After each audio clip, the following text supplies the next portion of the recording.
This is Tabletop Babble, and I'm Amber.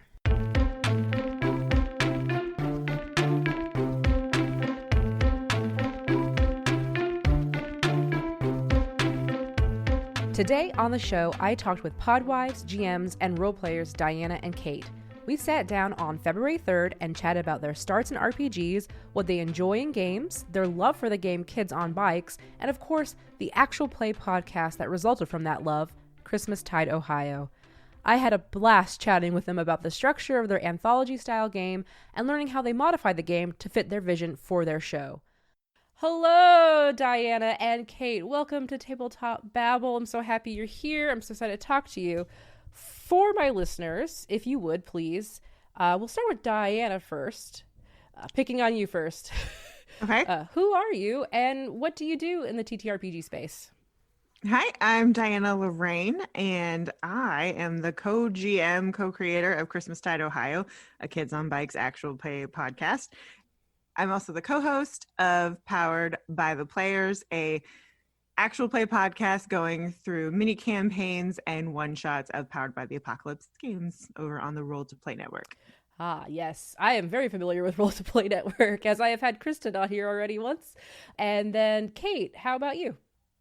Hi, I am Kate Harlow. You can find me online at Aragon Kitten. And I am the other co-creator, co-GM of Christmastide, Ohio.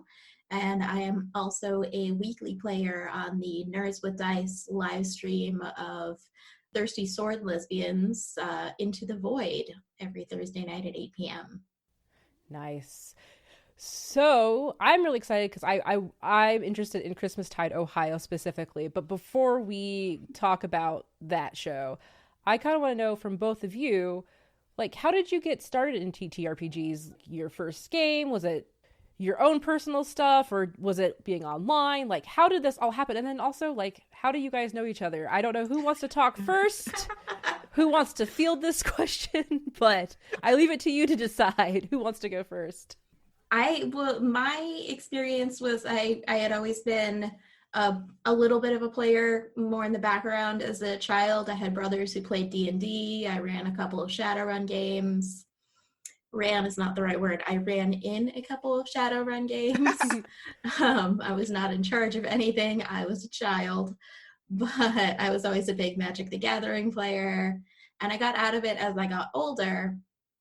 And then when a fun little game called Kids on Bikes hit Kickstarter, my then partner at the time found it and was like, I'm going to kickstart this game and I think it would be a really cool podcast. What do you think? And I said, yeah, that's awesome. That's amazing. I haven't played anything in forever. That sounds so cool. Let's get our friends involved. And then we reached out to some friends and Diana was one of those friends. So you guys have known each other well before Kids on Bikes Christmastide then? We actually met just briefly before we started playing Kids on Bikes on the Kids on Bikes podcast. Oh, I see. See, I've played with you guys on Powered by the Players, and it felt like you've been friends for like 12 years or something. An obscene amount of time. That's what it feels like. We have that kind of friendship. That's lovely. That's good. We became friends very fast, and now we're stuck with each other. Well, and working with each other, we kind of deal with the good, the bad, and the ugly. So, like, if we weren't going to be close, it wouldn't have worked out to this point. Yeah. I was to say, like, a lot of times, go into business with a friend. It's like a friendship different level. It's like almost being married to each other. We call each other podwives. There you go. Yep. There you go.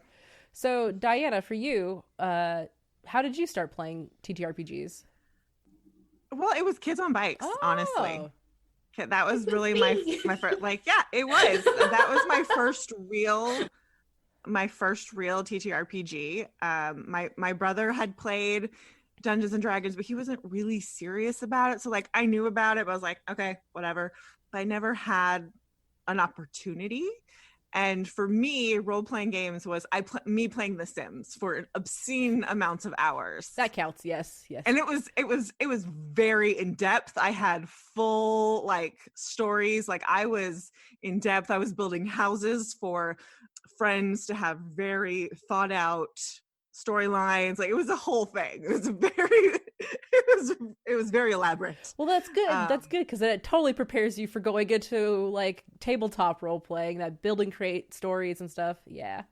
Absolutely. It was just preparing me for what was coming later. So that's so fun, because like a lot of times I feel like people's first usually like gateway game is either Dungeons and Dragons. I want to say, I don't know, I can't, thinking of the people I've interviewed, I think you're the only person so far who has started with something that isn't D&D or D&D related. Mm-hmm. I've, to this day, as of the recording of this, I have never played Dungeons and Dragons. It's amazing. I think that's happening more and more often, don't you think? I think it is, because Dungeons and Dragons is so intimidating, and it can be very elitist. Yeah. And it's very like, you're going to play my way and the way I want to. And so many of these indie games are like, there's 3 rolls. There's still cool dice. Let's have fun. It's whatever the table wants to do. It's much more accessible. Not that Dungeons and Dragons can't be. I'm not trying to poo-poo on Dungeons and Dragons. I think it takes a very special group and a very special GM or DM to run a successful D&D campaign. And I think the number of tanked campaigns or campaigns that have gone sour for one or more people involved vastly outnumbers the number of really successful, really heartwarming, good experiences out there. And that makes me feel sad, because overall, I think tabletop gaming should be an uplifting experience for everybody involved. So, the number of times that there's an entire Reddit I just discovered the other day called like RPG horror stories. And it's all D&D. It's all D&D. Oh yeah. And it's just like, my DM, like, he literally just said, like, no matter how high I rolled, whatever it was, I failed. And I was just like, why do people have to play like that? Why are you doing that to your character? All you did was set yourself up with a bully in charge of your game. Like, yeah. And that makes me so sad. I think it's unfortunate. It's and I don't know if you again, I don't want to be blanket statement and say, but I feel like there is definitely a D&D attracts a certain type of people, and I kind of get it, because like I myself like things like strict rules and like the nitty-gritty stuff. Yeah. I could totally get into that. I am the perfect person to be like, let me teach you the ways of D&D. I could totally be that nerd, right? But I am the nerd who wants to start day 1, level 1, I know nothing day. But very few people want to do that. So going back to Kate, you have Kids on Bikes, the Kickstarter. Like, what about it appealed to you when you saw that? What really appealed to me and my partner at the time was just the sound of it, the vibe of it, like a horror story, small town, Stephen King, the whole like, creepy mysteries, intrepid kids, that kind of vibe. And then once we actually got the book in our hands, literally like we sat in bed one night and they read the rules aloud to me. I was like enraptured. Like, that's not the kind of thing that who does that? But me, I do that. But like, they were just reading the rules to me, and they got to like safety pages, and I was like, this is amazing. Like, it was so intrinsically built with the safety and the integrity of everybody involved at heart.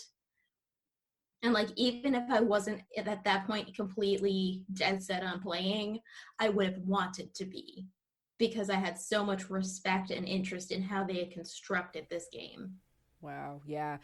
Yeah. That's not something that you would see in old RPG books. Like, Kay, I think it was you, or like people who are bullies at the table. It's like, no, this is not, here are, it always cracks me up when I read these, like the beginning parts of like Powered by the Apocalypse games. And you guys have experience with, the show, Powered by the Players, where there's a chapter that's literally like how to be a good person.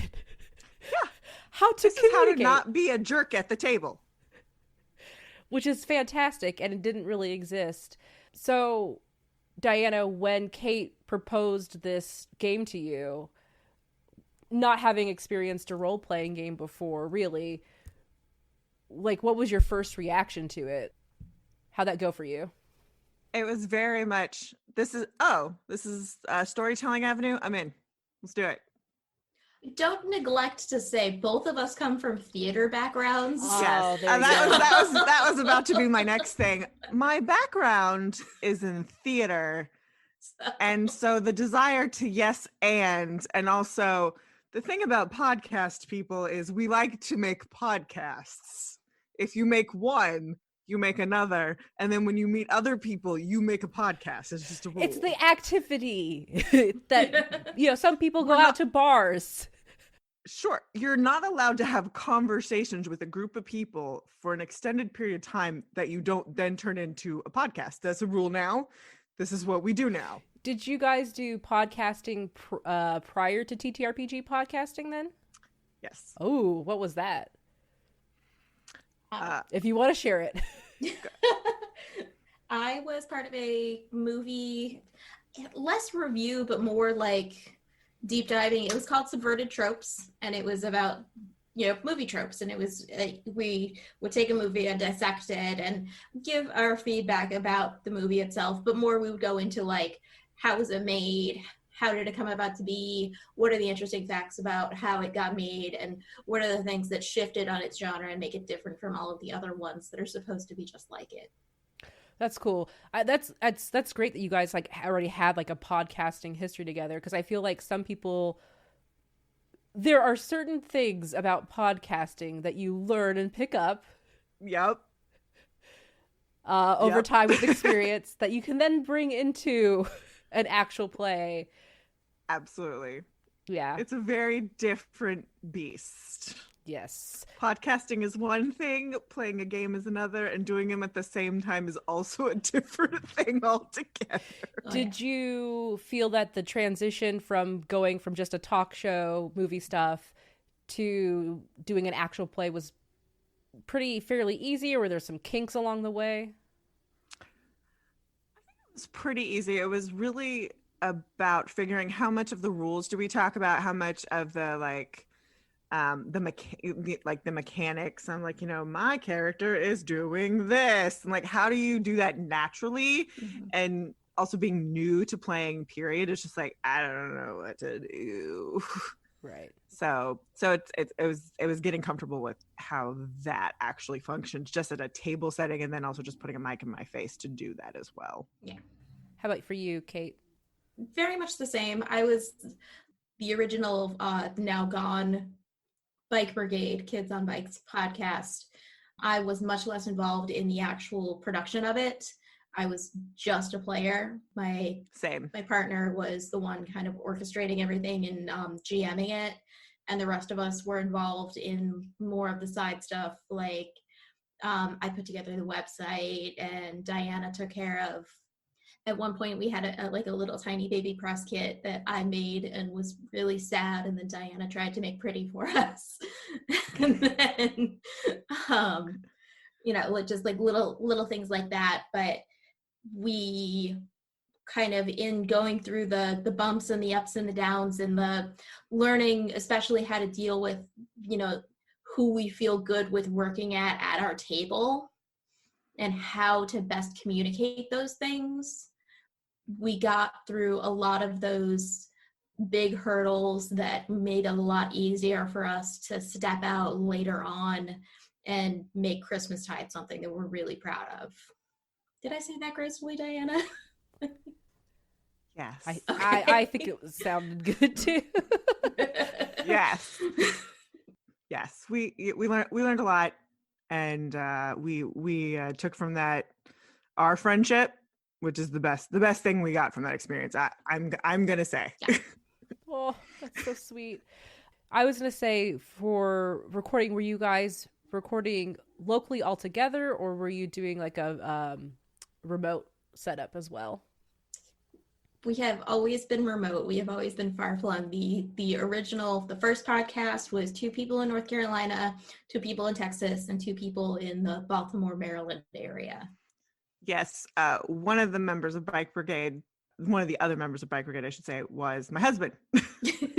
We were always in the same place. Oh, that's so nice. I love so I really love shows that you can tell people like obviously have a history together. Like I said when I first met you two, I was like, "Oh, they've been friends forever." I think it feels good in a show. So, with that being said, let's talk about your pride and joy. Christmastide, Ohio. Yeah. My baby. It's an anthology style Kids on Bikes actual play podcast that takes place in a Christmas themed town, a fictional Christmas themed town in the 1980s. So, when I heard Christmas themed town, not knowing your familiarity with Indiana, Diana, I was like, sounds like Santa Claus, Indiana. Yes. Yes, it does. Was this an inspiration? It is. And it's actually a combination of the geographically it's Sandusky, Ohio. Okay, like, cool. Our crap makeshift map that we've cobbled together is actually Sandusky because they've got Cedar Point, which is also a huge set piece for us. We have an amusement park in our town, but then the theming is Santa Claus, Indiana. So for the listeners, in case you don't know anything about Santa Claus, Indiana, it's a little town, South Indiana, which I have been to several times because there is a great theme park there. Very clean. Yeah. Free soda. Yeah. Go to Santa Claus, Indiana when this pandemic is over and enjoy Holiday World. This is not sponsored. I just really love Holiday World. It's a lot. There's a lot. There's a lot to take in. Okay, I love Christmas. So I'm assuming the two of you also love Christmas? Or was this a, like... Diana is Christmas crazy. I enjoy Christmas probably slightly more than average. Diana has a problem. I have a problem now. Diana has a problem now that it's not actively Christmas time. No, I think I have a problem now that I have this podcast. So you blame my podcast. It's my podcast too. I've always loved Christmas. I love the lights. Like Christmas lights are my favorite thing about Christmas. And I also really like the music. Everything else I can kind of throw away. I don't care. The movies. I do like Christmas movies, and I love buying presents for people. That's like my personal, like I love finding the perfect gift for people. So like there's that like homey quality of Christmas that I really love. But yeah, now that we have the podcast, I'm just like, this is Christmas. This is Christmas. I have an excuse to have this. And my husband's like, you're turning that crazy Christmas lady. I'm like, I'm okay with this. I know there's some people who are out there who are like 5 trees in their house, all decked out, a tree for each child and that kind of stuff, which I grew up with no Christmas because of the religion I was in. Sure. And so now I'm a little bit Christmas crazy, I would say. Yeah, I mean, my parents really did Christmas big, but we are also a religious house. So like we also had like a happy birthday Jesus cake. And then like we acted out the Christmas play. Like it was a whole thing. I'm not kidding. We had costumes and everything. Like it's a big deal. Like, yeah. So we got some Christmas love. We got some Christmas okayness. So, but well, why? My mom was about like 3 trees max. So like... But like 3 trees max, a couple of miniature trees scattered about. Like there was not a lack of Christmas in my childhood. And I will admit, I put my tree up extra early this year because I read a report that said people who decorate earlier are happier. See, I did not decorate until like the week of, but it's still up. There you go. I'm not taking it down. I'm too tired. You know, I want to start a trend where we have holiday lights for everything. You know, like now, like Halloween lights are now a thing and blow ups. I want Easter lights. I want Valentine's Day lights. I want Passover lights. I want everything. I want 4th of July blow ups. I want them all. You mean like the things that sit in people's yards and stuff? Yeah, those big ones. Yeah, I want all of it for everything. Just this is what I want because What's life without whimsy? Very true. Not whimsical.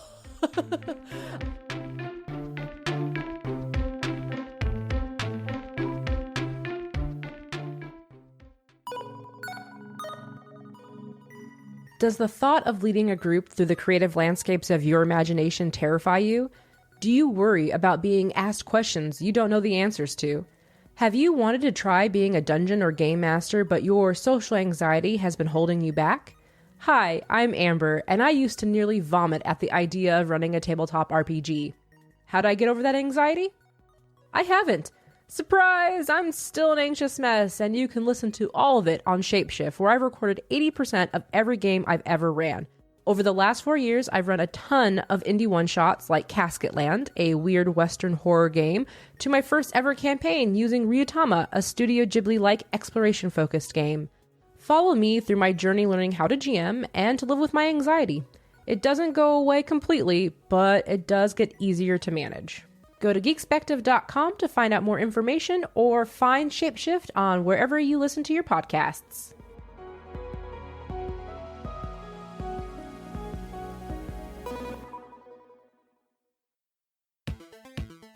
You know what's really hard, but I'm gonna do it anyway? Self-promotion. That's right, I'm gonna talk about Patreon. Geekspective has one, and if you sign up to become a patron, you'll get access to all sorts of cool Geekspective behind-the-scenes action like all of my GM prep for Shapeshift and the Warren of Petal Grove, outtakes, drawings, and more! We even have tiers where you can get some sweet swag or play in a game run by me, Amber. Other than sharing our shows, leaving ratings or reviews, this would be an excellent way to help us out at Geekspective. So if you've been enjoying Geekspective shows and want to help us continue to make more and more cool content, go to patreon.com/Geekspective.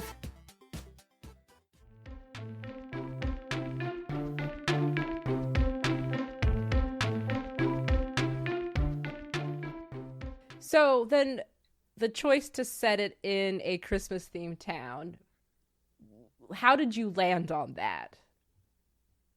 Do you remember? I think the conversation was more, I knew we had the theme park was first. Yeah. Theme park and horror. And then we decided, well, what if we put it at Christmas time? Mm-hmm. We're like, okay, that's fine. Like more Christmas themed horror. And then it was just like, well, what if we like the idea of doing something at the same time every year? It's like, okay, well, what makes sense? Why would we come back to this town every year at the same time? Well, and then it kind of evolved from there. I see. Yeah. So when you say that it's an anthology, in what kind of way is it an anthology? We only come to for the show proper, because we do some one shots that take place in some other time periods. The show, the seasons as they stand now, only take place in this one snippet of time per year. So our season 1 is 1981 Christmas, season 2 is 1982 Christmas, and so on and so forth. Okay. And so you have a GM. How many players do you have total? 4. Okay, that's a nice. And we rotate as GMs. Yeah. Oh, So we're each also players. Yeah, that's fun. That's awesome. I like that. Helps spread the the work around, and also kind of gives you a different flavor for each year too. Yeah. How many years have you done so far? We've recorded 2. We're in the middle of releasing season 2, and we start recording season 3 on Sunday. Ooh! So as of time of airing, you have played your first session of season 3. So who's the GM for that for this season? Me. Ooh! And so that means I can't talk to secret GM talk about what's gonna happen. I mean, you can ask me. It's gonna be. There's some things that we do plan together. Oh. Yeah, I mean, Kate. So that's one of the things that we've done, is that Kate and I have figured out like some story beats, and like this is some of the big things that are going to happen. But then I don't tell Kate everything, so that as a player she can still get the surprises, and then like I haven't led her a certain direction. Mm-hmm. And then when we were done with season 1, she and I met together and I told her, like, hey, here's some stuff that nobody figured out. Oh, that's that fun. To this day, the rest of the cast still has not figured out. Mm-hmm. So, hey, if you want to sprinkle that into season 2, there you go. There it is. Let's go. So now I have that. So when we get into season 2, I'm playing another character. She's GMing. And then I just start sprinkling in whatever I feel like throwing in there. Do you guys do that for the next GM as well? Like give them like your things that you left behind, or is this just between the two of you? It's just the two of us. Gotcha. For our one shot between seasons 1 and 2, one of our other players, AJ Gennaros, he GM'd that and he did an amazing job. He did something that we were not expecting and did just that has paid off some amazing dividends for us that we just and so he did ask some questions. He's like, if I'm not allowed to know this, and it's like, okay, I need this, like, can I have this? And we're just we told him what he was allowed to know. He's like, can I make, and we're just like, hey, go, you do whatever. And he did great.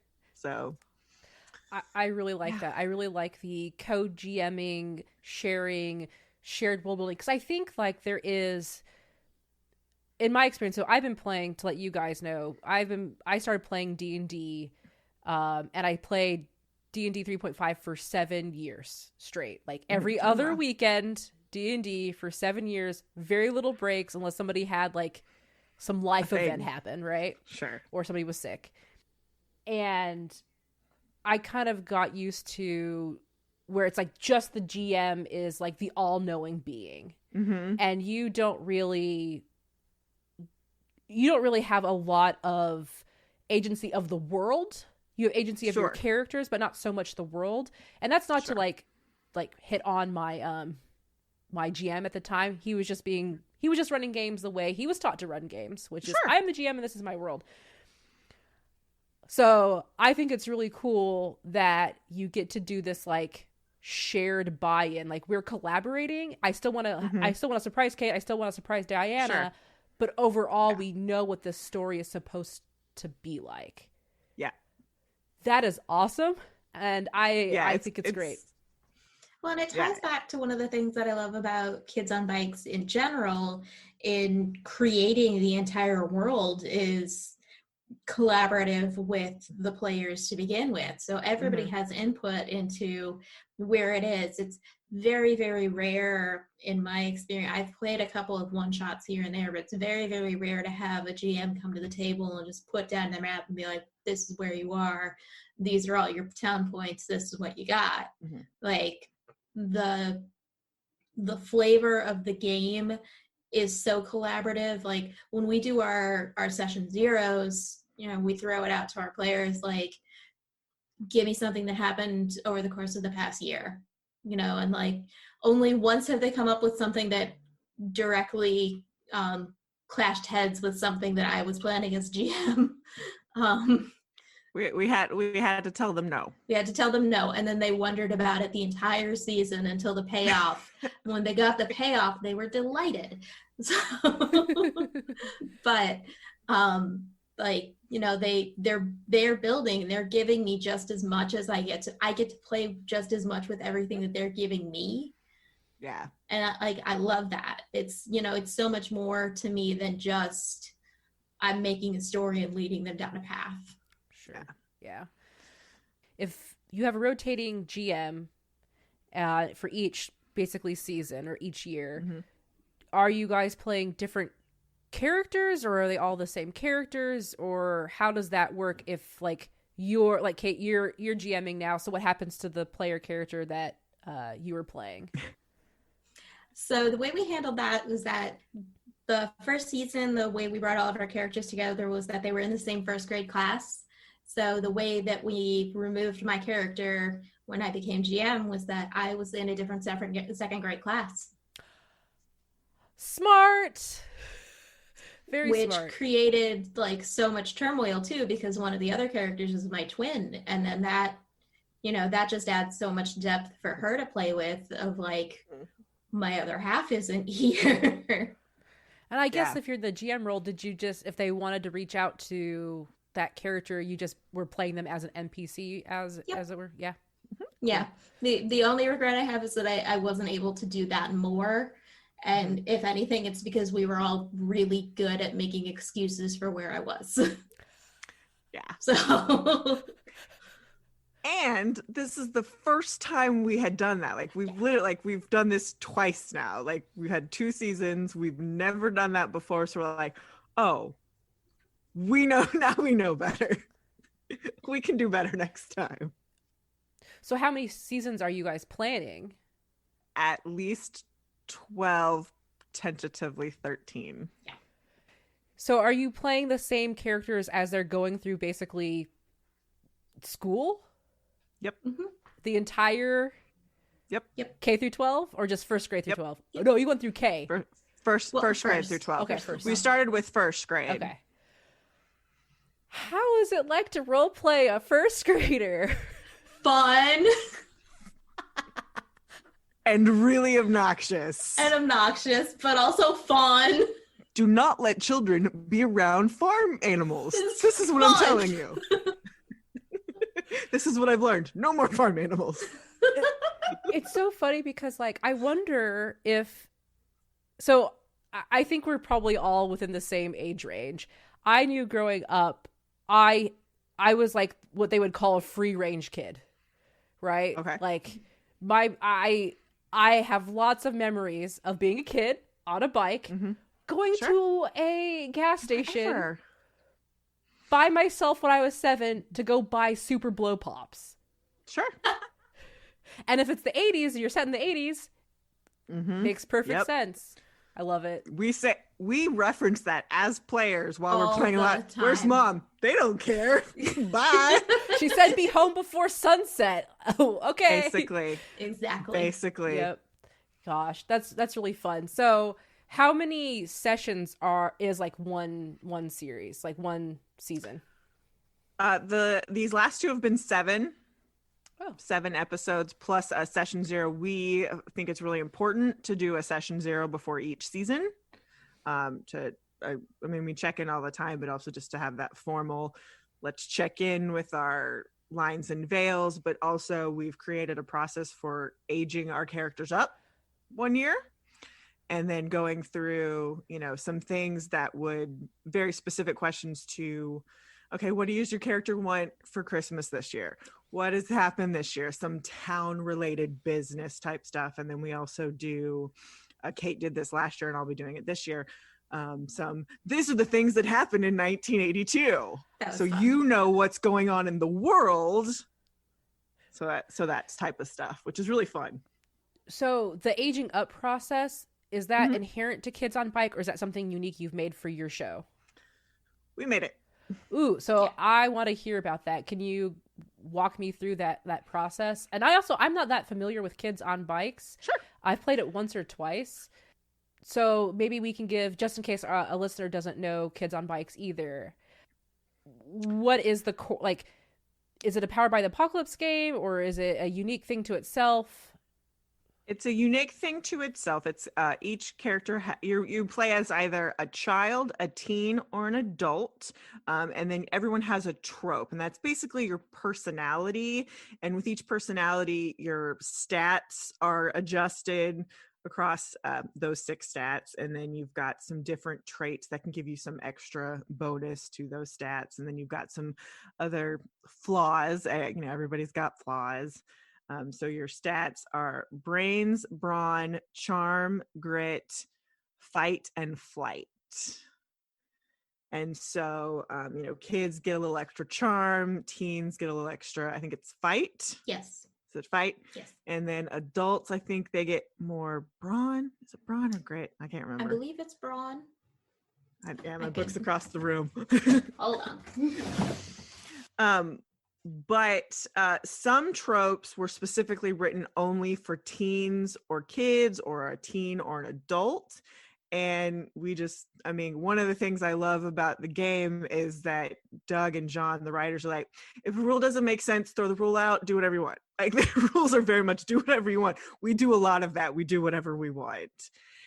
And in terms of aging up, the thing that our cast said was, hey, I think it's great that we're playing, 6-year-olds, but then like, how do I age my character up 1 year?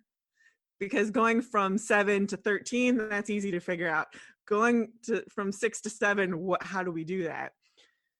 So Kate and I came up with a series of 20 questions, and we picked 5. We picked 5 that we thought were really good static questions that would be our benchmark questions that we were going to make them ask every single year. And to help show the progression of like, okay, why did you answer it here? How did you answer it there?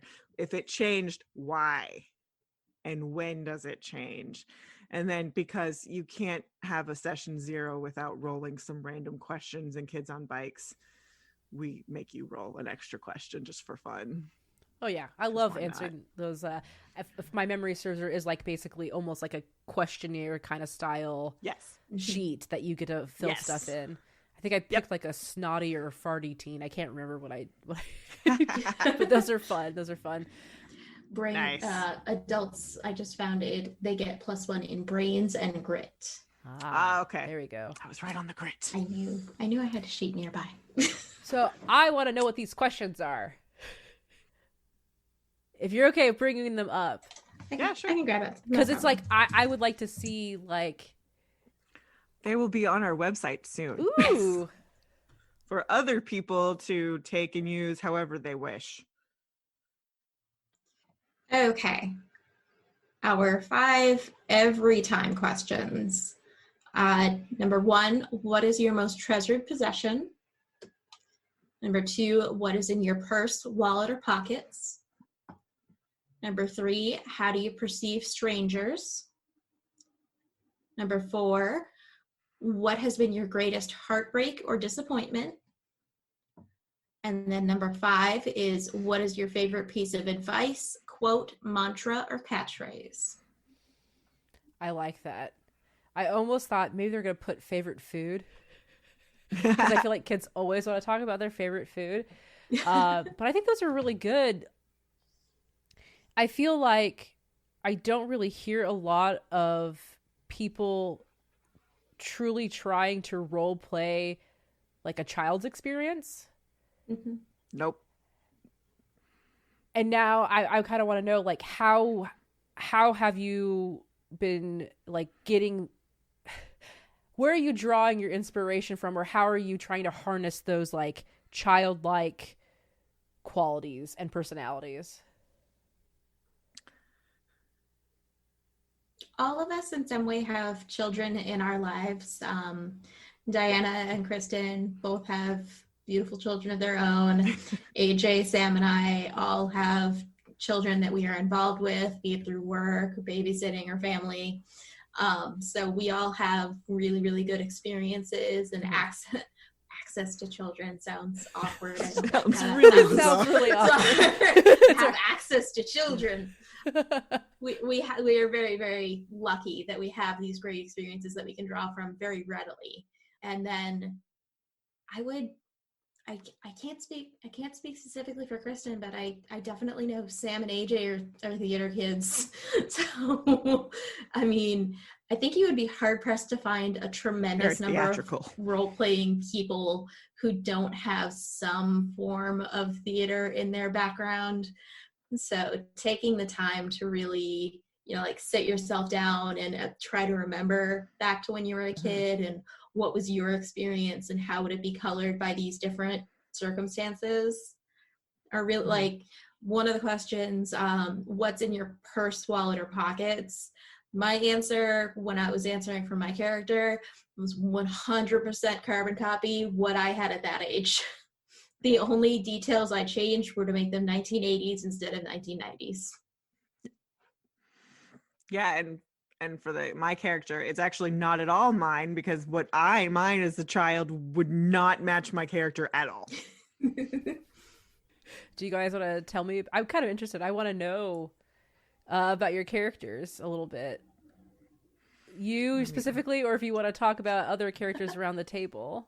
Because, like, I'm just interested in, like, you have horror, you have Christmas, there's a roller coaster. There's a theme park in your town. Like, what are these kids like? They are, we refer to them as the disaster children. Mm-hmm. That is our loving name for them. It's my stats sheet that lives right next to me. Disaster children on their. When I'm GMing, it's just a giant poster board that says disaster children on it, so I can see everybody's stats readily without having to pull out a million Post-it notes. Oh, mine is behind me. Yeah. Should I get out my Christmas themed GM board? Do it. Yours is more impressive than mine. She has like one of those 3-corner poster boards. Just a moment here. Gotta visualize. I'll try to visually describe it for the podcast. No. Oh wow. Very we got amazing. It's wrapped in Christmas paper with Rudolphs and reindeer. This is wrapping paper. Yeah.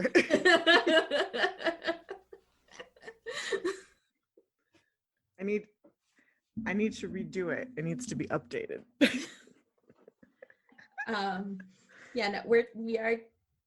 We are disaster children. We have, let's see, they're the twins, Tiffy and Dawn. I am Tiffy. Kristen plays Dawn. Tiffy is the popular kid, but I've tried to make her a popular without being evil popular kid, especially being so young. I don't want her to be like a malicious kind of kid. She's just, if anything at this point, she just kind of seems as like the default mom of the group if she's around.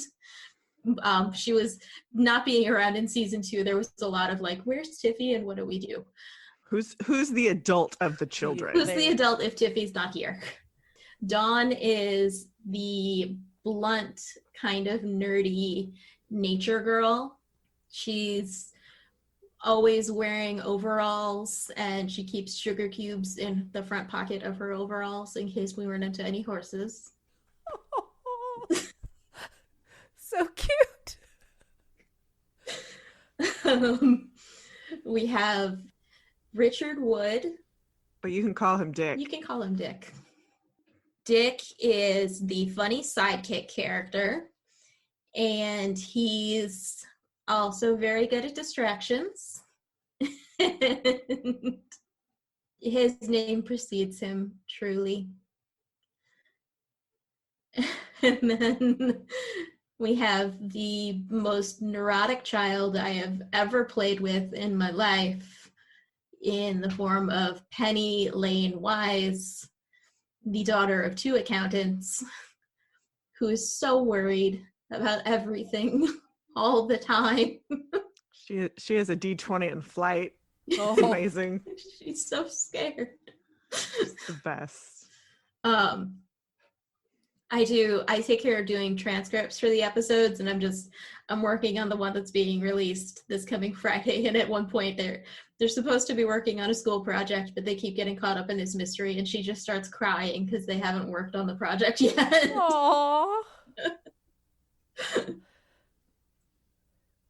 And then there is Sarah, who is the brilliant mathlete. She is very, very brilliant, probably too smart for her own good, and just a little bit abrupt when talking to people. And they're played by me. Sarah is also Penny's nemesis from season 1. Yes. Ooh. She is an NPC that we turned into a playable character because we thought that would be more fun. Yeah, go with what's feeling good, right? Yep. It was a very fun choice, if nothing else, but for all the other players' reactions. So for your show, because sometimes I think of an actual play podcast, I sometimes think of ones that are more audio drama, or ones that have more like table talk, that you have a lot of characters or a lot of players at the table are talking as players to each other, and like there's like side chatter kind of. Mm-hmm. Where do you guys kind of fall? Where does Christmastide Ohio fall on that spectrum? I think a little closer to audio drama, just because we've tried to make, if our side chatter isn't commenting on what the characters are doing or making a joke about what the characters are doing, I usually take it out and throw it to outtakes, because while it may be funny, it doesn't add to the narrative. Sure, that's fair. Yeah. That leads me to my next question. How hard is it to stay in character as a kid? Do you ever feel yourself slipping out of and doing more like table talk to each other, talking about your characters more? It is hard to slip into adult. I personally think the harder thing to do is to not fall into the trap of the thing of playing adult, playing a child, thinking it's funny that they're a kid who doesn't know anything. Yeah. That's the thing that's hard. Because you can play that joke too many times, and that's not funny. That was my, because I'm trying to put myself in that perspective of playing a kid. I don't know how sincere I could be over time. You know what I mean? Sure. Because it's like you just have too much adult knowledge. Yeah. Yeah. Yeah. You've got to decide, like, I have to suspend what I as an adult person know. I, Diana, a player, made a choice from my character of Sarah that was counterintuitive to me, Diana, because it was better for the character and funnier. But like, that's still something that my character could have and would have done. So yeah, sometimes it's playing those odds. Like, what does the dice say? Yeah. We'll let the dice decide. So Christmastide, Ohio sounds super fun. I actually started listening to it a while ago, but then life got in my way, and things like, I'm no longer commuting. Sure. Commuting does make it harder. And then it's just like, crud. And so I'm excited I want to get back to listening to it. It's in my queue of a lot of podcasts to listen to.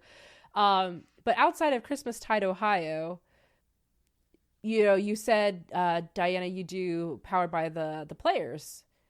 Mm-hmm. And you are...